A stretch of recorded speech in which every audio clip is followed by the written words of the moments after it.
자, 먼저 우리가 계속해서 수요 사경회 때 이 요한계시록을 읽어오고 있는데 읽어보니까 어떤 느낌이 드세요? 오늘 5장을 읽을 때 이제 이 성경 본문이 눈에 좀 들어오셔야 됩니다. 그러니까 구분이 좀 살짝 되셔야 되는 거죠.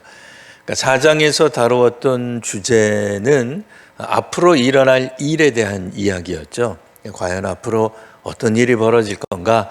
교회가 이렇게 위기 가운데 빠져 있고 절망 가운데 있고 부흥은 하나도 안 되고 나가면 죽고 잡히면 죽고 신앙 고백하다 죽고 다음 세대도 없고 사도들도 죽고 다 죽는 거예요. 교회는 핍박을 받아서 지하로 숨고 드러내놓고 예배도 못 드리고 그때 우리들처럼 유튜브라도 있으면 좋으련만 유튜브도 없어요. 그러니까 문자 그대로 각자 도생해야 되는 거예요. 함께 예배를 드리지 못해도 신앙생활을 영위할 수 있어야 돼요. 우리는 불과 수년 전도 아니에요. 사실은 몇 달, 수개월 전에 대략 한 2년에서 3년 동안 예배가 용이치 않았던 시절을 살아본 경험이 있습니다. 그 2, 3년 동안에도 우리 성도님들 사이에서는 난리가 났어요. 이제 한국교회 시쳇말로 문 닫는다. 희망이 없다. 이 예배도 못 드리는데 다음 세대의 신앙 정승은 고사하고 내 신앙도 못 지키겠다. 그런 이야기들이 편만해 있었습니다. 그래서 어떤 교회들은 정부 시책과 달리 몰래 예배를 드리기도 하고 또 어떤 분들은 정부 시책 그따위가 필요하냐? 우리는 믿음으로 예배 드릴란다 하고 또 예배 드리다가 집회하다가 또 누가 코로나 걸렸네 어쩌네 하면서 또 뉴스에 한참 나오고 또 사람들의 입소문 타고 또 손가락질 당하고 그런 것들을 종종 봐왔단 말입니다. 오늘서부터 우리 아시죠? 오늘서부터는 그 병원에서도 마스크 쓰는 것은 권고사항으로 바뀌게 되었습니다. 혹 코로나를 걸리시더라도 하루 정도 쉬시고 그 다음날 출근을 하든 뭘 할 수 있도록 다 바뀌었습니다. 그러나 불과 수년 전만 하더라도 어땠습니까? 기침이라도 할라 치면은 그냥 사람들이 그냥 싹 때려봤죠. 어디 기침하는 주제에 예배당에 나오냐 말이야. 대중교통 이용하냐 말이죠. 무슨 범죄를 저지른 것처럼 죄 짓는 사람처럼 열이라도 나면 그냥 집에 칵 틀어박히고 나오지도 못하던 그런 시절이 있었단 말이죠. 과연 그럴 때 우리들의 신앙은 어떻게 되는 건가? 세계 경제는 걱정 안 해요. 우리 과연 교회의 미래가 있는 건가? 그럴 때에 우리도 과연 우리 미래가 어떨 것인가 궁금하잖아요. 걱정되잖아요.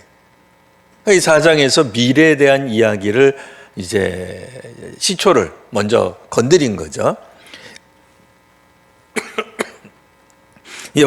5장에 와서 5장 1절 보시면 보좌에 앉으시니까 오른손에 두루마리를 가지고 있습니다. 그리고 안팎으로 써져 있다. 이거에 너무 신비한 해석을 하지 않으셔도 됩니다. 7 인으로 봉하였다. 이거는 기본적으로 봉해졌다. 오늘날 우리도 편지를 보면은 보통 봉해진 상태로 오죠. 그리고 정부에서 보내거나 은행에서 보내거나 이럴 때에 본인 이외에는 개봉을 하지 마시오 이렇게 나옵니다. 물론 우리들은 허락받고 주인의 허락받고 싹 뜯어볼 수 있습니다. 뜯어볼 수 없다는 건 아니에요. 그러나 기본적으로 본인이 봐야 됩니다. 그러면 다른 사람들은 못 봐요. 사실은 뜯어보면 안 되는 거죠. 아무리 종이 쪼가리고 쉽게 우리가 조작할 수 있다 하더라도 그렇게 하면 안 되죠. 고대 사회에 있어서도 7 인으로 봉해졌다. 우리식으로 말하면 봉투가 봉해져서 온 거예요. 봉해져서 왔기 때문에 그거에 합당한 사람만이 그 봉투를 열어볼 수 있는 권한, 혹은 책임, 혹은 뭐 이제 그런 어떤 능력 등등이 있단 말입니다. 자, 그런데 2절에 보면 힘 있는 천사가 그도 힘이 있어요. 능력이 있습니다. 뭐 천사 자체가 기본적으로 인간에 비해서 능력이 뭐 월등하죠. 천사조차도 사람하고 비교할 대상이 아니죠. 뭐 사람하고 어떻게 비교를 하겠어요. 근데 게다가 힘 있는 천사, 그러니까 어떤 천사로 뭐 굳이 묘사하지 않으셔도 됩니다. 뭐 성경에 나와 있지도 않은데 뭐 가브리엘이라든지 뭐 미가엘이라든지 그런 식으로 굳이 하지 않으셔도 돼요. 그냥 성경 읽을 때 그냥 힘 있는 천사. 근데 그 힘이 있는데 어떻다는 거예요? 이 두루마리를 펴며 그 인을 떼기에 누가 합당하겠느냐? 자기는 아니라는 거예요. 그러니까 능력 있다고 힘 있다고 그 두루마리를 아마도 미래에 대한 이야기가 담겨져 있는 그 책이죠. 그 두루마리죠. 이 서신을 펼 수가 없는 거예요. 3절에 똑같은 얘기 나옵니다. 하늘 위에나 땅 위에나 땅 아래에 그 능히 두루마리를 펴거나 보거나 할 자가 없다. 이 봉인된 거는, 봉해진 거는 펼쳐야 읽을 수 있는데, 아니 이걸 뭐 누가 도대체 펼쳐주겠냐 말이에요. 그러니까 이 이야기를 가지고 또 수많은 이단들이 나옵니다. 자신이야말로 이 미래에 대한 비밀을 알고 있다. 이런 또 이야기가 나면 우리 마음이 얼마나 또 혹합니까? 마음이 막 흔들리죠. 미래에 대해 우리도 그렇지 않아도 궁금한데 우리 개개인의 능력으로는 미래에 대해 조금이라도 뭐 10분 후가 뭡니까? 뭐 2, 3초 후에 일어날 일도 우리가 모르는데 먼 미래에 일어날 일들, 그것도 전 세계적으로 일어날 일들에 대해 과연 누가 알겠느냐 말이에요. 오늘 말씀의 제목을 제가 그림의 떡 이렇게 잡아봤습니다. 그림의 떡이라고 하는 표현은 다 성도님들 아실 겁니다. 탐스럽지만 손에 넣을 수 없다라고 하는 거예요. 그러니까 허상이다라기보다는 실제로 있는 거다는 거죠. 그러니까 그림의 떡이라는 건 비유고요. 비유고요. 그러니까 우리가 볼 때 저거는 정말 갖고 싶어요. 탐스러워요. 고귀한 거예요. 좋은 거예요. 나한테 꼭 필요한 거예요. 그런데 문제는 뭐예요? 손에 넣을 수가 없네요. 자, 그러니 우리가 간절히 바라지만 실제로 이용할 수 없기 때문에 이루어지기 힘들 때 하는 말, 그림의 떡이다.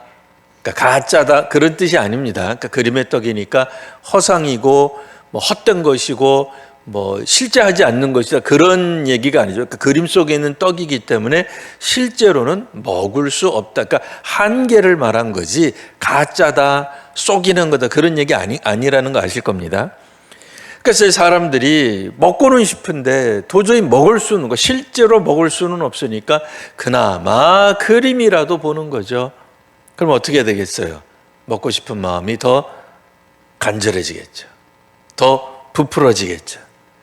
그러면 어떤 사람들은 더 많이 배고프고 절망할 수도 있고요. 또 어떤 사람들은 간절해져서 그것을 계속 바라는 마음이 커질 수도 있습니다. 다만 그럼에도 뭐 간절한 마음이 커지던 뭐 혹은 뭐 배고픔이 더하든 뭐 어쨌든 결국은 뭐예요? 현실적으로 내가 얻을 수 있는 가능성은 없다. 그 얘기. 실현 가능성은 없다. 그 얘기. 그러니까 실현 가능성이 없다는 면에서 이제 허상처럼 우리가 이야기할 수는 있겠습니다. 뭐 여하튼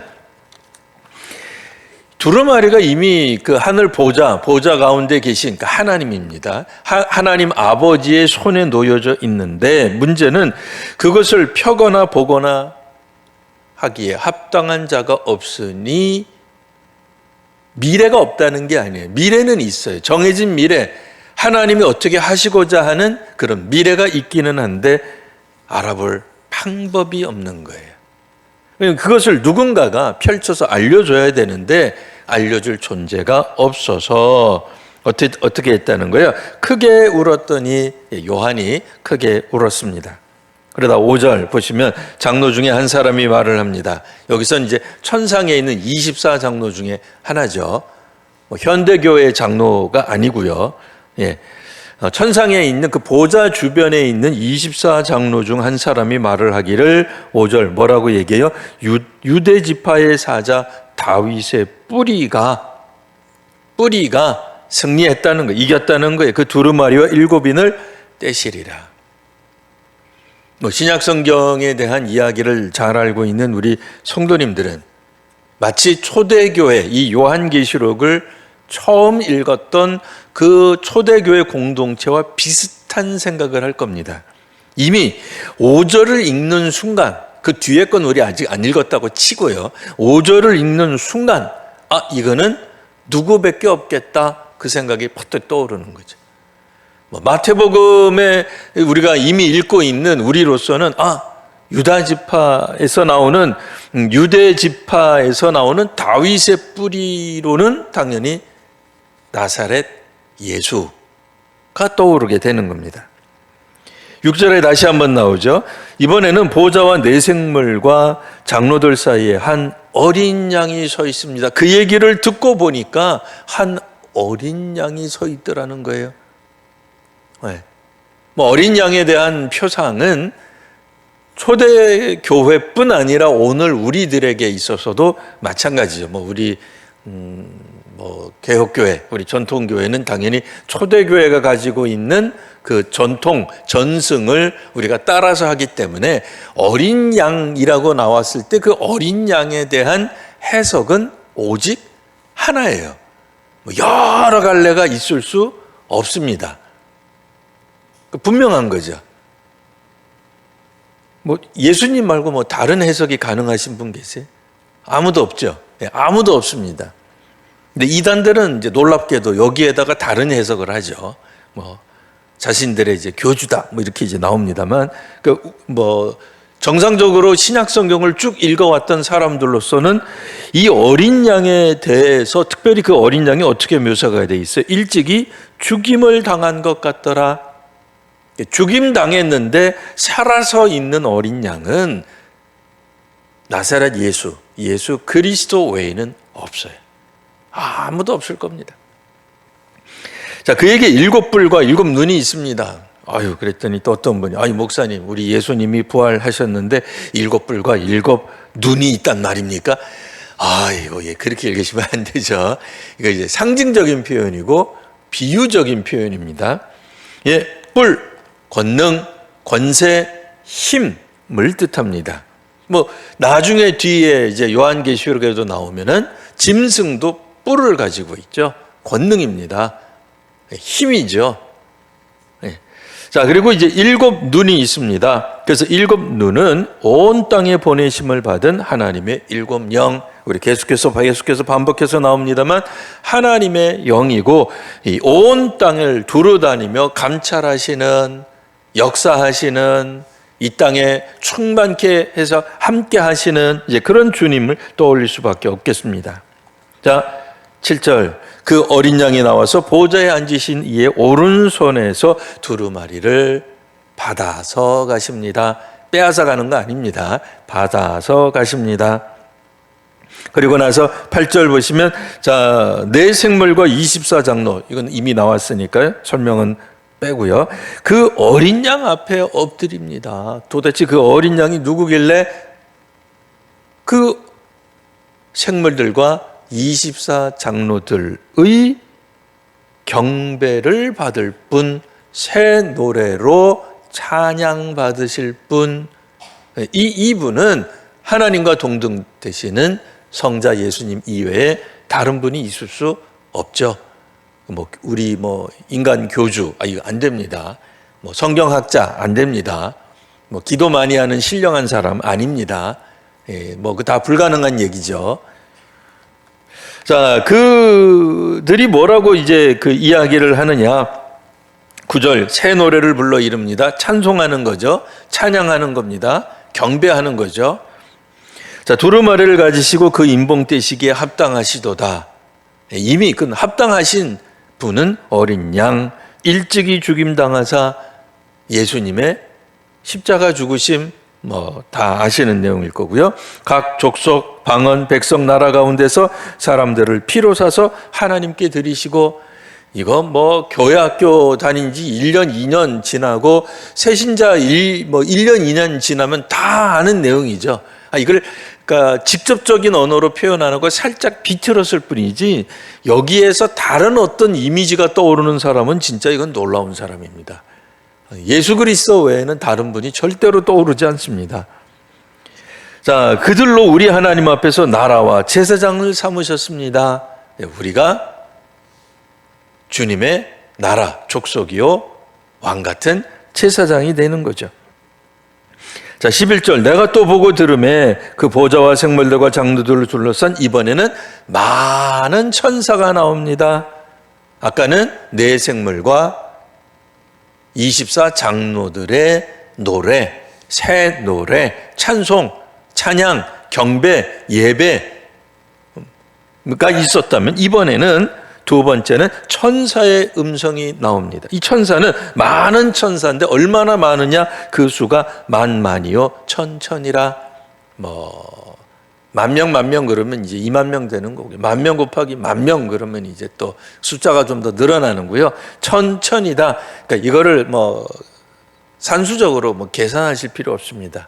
무슨 뜻이에요? 만이요 천이다. 이 뜻은 셀 수 없다. 세기 어렵다. 사람들이 보기에 한눈에 담아도 어마어마한 숫자이기 때문에 인간의 언어로 표현할 수 없다. 무수히 많은 수다. 그런 숫자지. 정말 이렇게 숫자를 계산해서 10,000 곱하기 만이면 되겠네. 그렇게 생각 아무도 안 하시죠? 그렇게 생각하시면 안 됩니다. 그리고 구약 성경에 따라서 사울은 천천히요 다윗은 만만이다. 그래서 저쪽은 많고 저쪽은 작다. 그런 표현 아닙니다. 둘 다 많다는 뜻이고요. 구약에서는 사울보다는 다윗을 더 많이 노래한 게 맞고요. 오늘 요한계시록에서 나오는 표현은 무수히 많은 수입니다. 사람이 셀 수 없습니다. 그런 뜻입니다. 12절 보시면은요, 그들이 노래하기를 이렇게 노래합니다. 자, 죽임당하신 어린 양은 능력과 부와 지혜와 힘과 존귀와 영광과 찬송을 받으시기에 합당합니다. 이 공통되는 게 있었죠. 죽임을 당하신 어린 양. 아까도 먼저 일찍이 죽임을 당하셨는데 이번에도 천사들, 수많은 천사들이 뭐라고 얘기해요? 죽임당하신 어린 양. 그러니까 이 하나님의 뜻이 담겨져 있는 미래가 담겨져 있는 그 책은 하나님의 뜻에 대한 것은 누가 아시는 거예요? 하나님만 아시는 거예요. 놀라운 위대한 선지자가 알 수 있는 내용이 아닙니다. 특별히 우리 가운데 예언의 은사를 받았다든지 미래를 바라볼 수 있는 어떤 무슨 그런 능력이 있다고 해서 볼 수 있는 내용이 결코 아닙니다. 하나님의 뜻은 하나님만 아시는 거예요. 아버지 하나님의 뜻은 아들 예수님이 아시는 거고 또한 그와 같은 것은 성령님께서 우리들에게 알려주실 것입니다.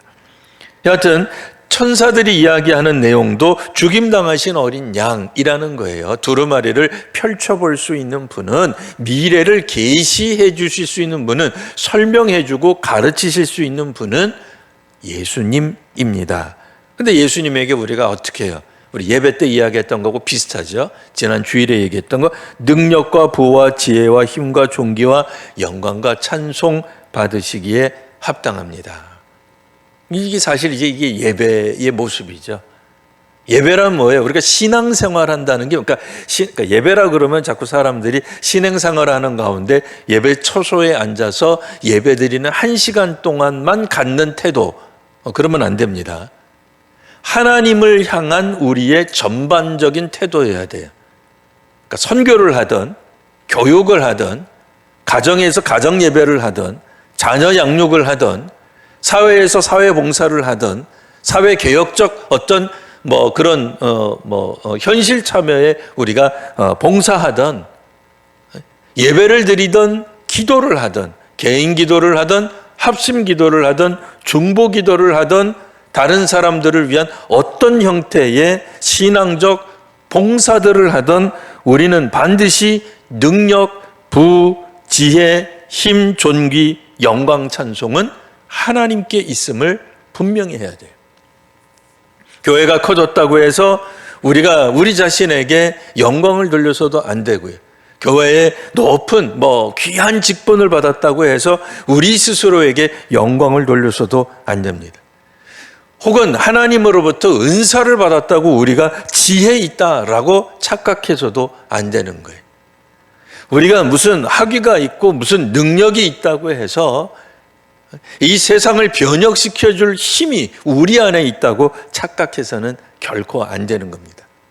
그러니 교육을 하든 선교를 하든 상담을 하든 사회봉사를 하든 어떤 실천, 기독교 실천을 한다 하더라도 기본적으로 우리가 가져야 될 태도가 바로 죽임을 당하신 어린 양은 혹은 하나님은 혹은 성령님은 능력과 부와 지혜와 힘과 존귀와 영광과 찬송 받으시기에 합당하신 겁니다. 근데 이것만 사실은 잘 알아도 그 소위 말하는 그 복음주의 노선에서 안 벗어나게 돼요. 근데 여기서 이제 벗어나면은 자꾸 이제 곁길로 가게 되죠. 이단들도 곁길로 가는 게 이제 거기서 나오게 될 겁니다. 어쨌든 13절 보시면 내가 또 들으니 세 번째 나오는 거예요. 하늘 위, 땅 아래, 바다 위, 그 가운데 모든 피조물이 이르되, 모든 피조물이 말을 하는 거예요. 자, 보좌에 앉으신 이 하나님 아버지, 자, 어린 양, 성자 하나님에게 찬송과 존귀와 영광과 권능을 세세토록 돌릴지어다. 이게 예배요, 선교요, 교육이요, 상담이요, 사회봉사요, 사회복지요, 그러니까 기독교적 사회복지요, 기독교의 미래요.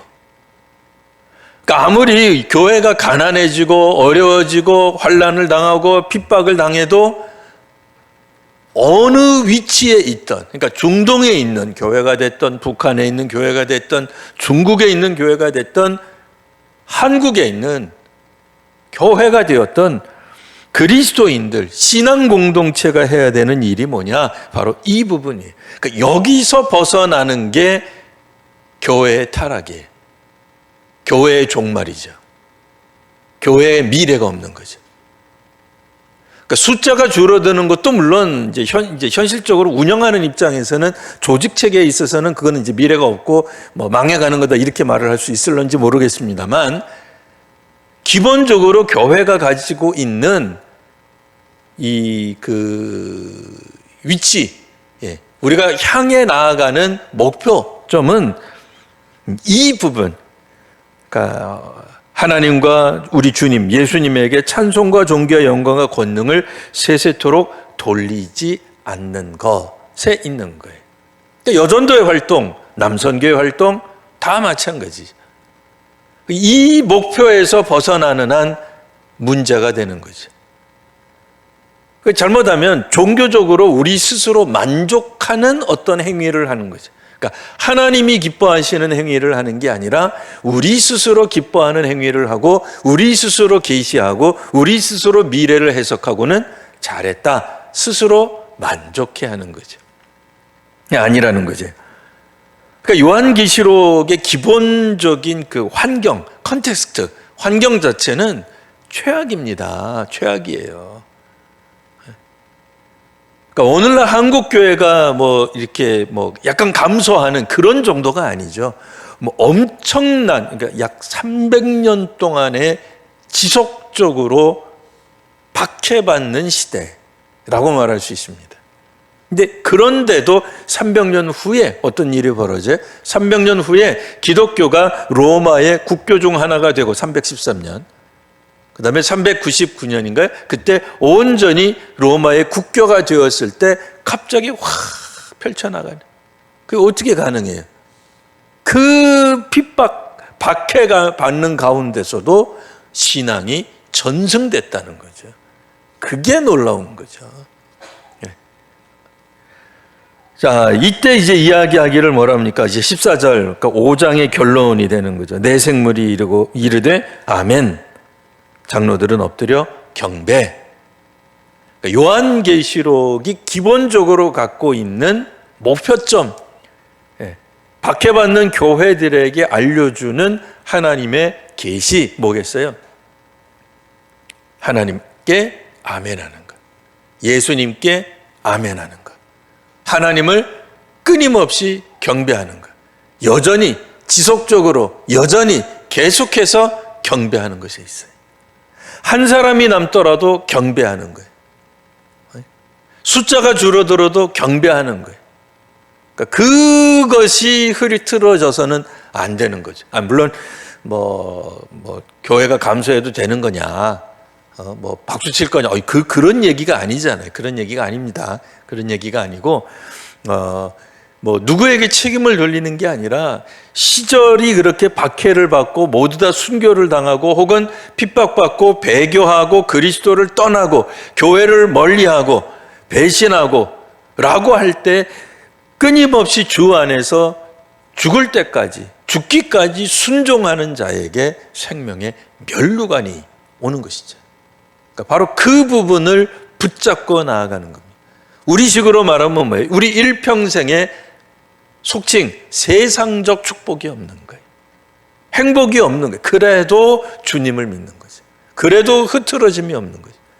이게 사실은 믿음의 핵심이죠. 이게 어려운 거예요.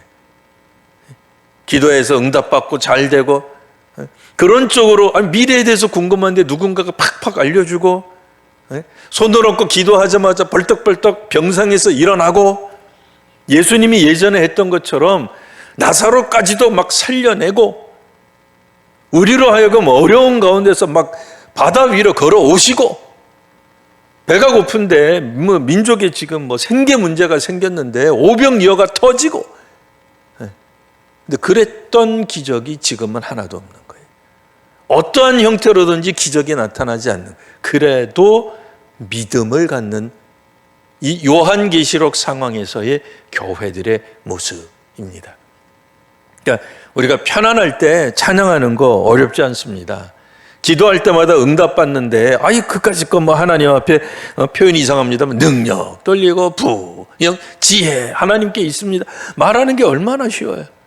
그런데 앞이 보이지 않아요. 답답해요. 해결되지 않아요. 근데 하나님은 지혜가 있다고 하는데 하나님이 그 지혜를 조금이라도 우리에게 빌려주시면 좋겠는데 하나님 그 수많은 능력들 어디다 감춰두시고 나한테는 아무런 능력도 안 보여주시고 요만한 틈도 안 주시고 무조건 나보고 견디라 그러고 인내하라 그러고 절제하라 그러고 그러면 마지막에 승리한다 그러는데 누가 그거를 믿음으로 아멘하고 나가게 쉽겠냐 말이에요.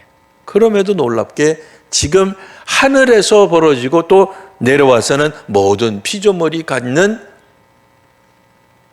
경배의 모습, 하나님께 영광 돌리는 모습, 최후의 박해의 순간에서 마지막 종말의 순간에도 가져야 될 내용이 바로 이거죠. 혹 누군가가, 저는 이렇게 생각합니다. 누군가가 요한계시록을 5장까지 읽고 나서 운명을 달리하셨어요. 얼마나 아쉬워요. 6장, 7장, 8장 들어가가지고 그 다음에 무슨 일이 막 벌어지는지 첫 번째 일이 딱 띄었더니 막 봉인이 막 풀리니까 무슨 문제가 일어나는지 알아야 될 것 같지 않으세요? 그거 알아야 막 신비하게 막 내일에 대해서 막 미래에 대해서 우리도 막 힘있게 예언하고 능력 있게 선포할 것 같지 않으세요? 근데 이거 하나도 모르고 여기까지만 오늘 5장까지만 알고 운명을 달리했어요.